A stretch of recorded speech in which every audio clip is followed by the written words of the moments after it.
আচ্ছা আপু, আপনার সাথে একটু কথা বলি আমি, হ্যাঁ?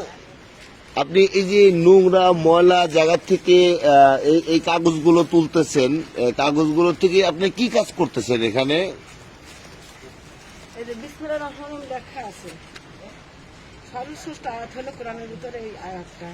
বিসমিল্লাহির রহমানির রহিম আমাদের কোরআনের সর্বশ্রেষ্ঠ আয়াত। এই আয়াতটা এই অবস্থা পড়ে আছে। তাই আমার খারাপ লাগতেছে যে সর্বশ্রেষ্ঠ আয়াত, এটা রাস্তাঘাটে পড়ে থাকে মানুষের পাতলের ড্রেনে, তো আমি এটা খুঁজে সংরক্ষণ করি। আমার ভালো লাগে এটা করতে। আলহামদুলিল্লাহ, আল্লাহ আপনার মঙ্গল করুন। আমি আপনাদের মতন মানুষকে সম্মান করা আমি আমাদের, খেদমত করি।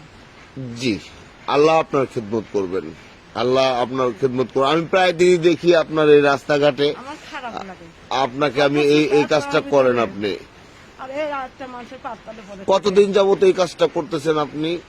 অনেকদিন।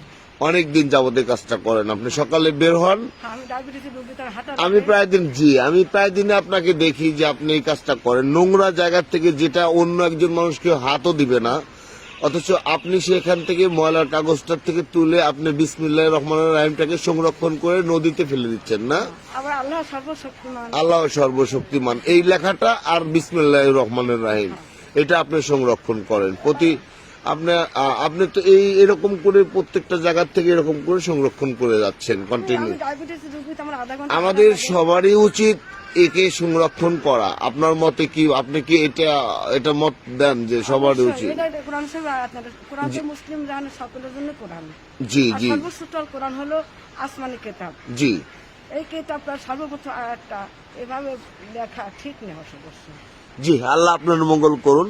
আমি জনসচেতনতা বৃদ্ধি করার জন্য আমি আপনার ভিডিও করেছি, আপনি আমাকে ক্ষমা দৃষ্টিতে দেখবেন। আসসালামু আলাইকুম। ওয়ালাইকুম আসসালাম।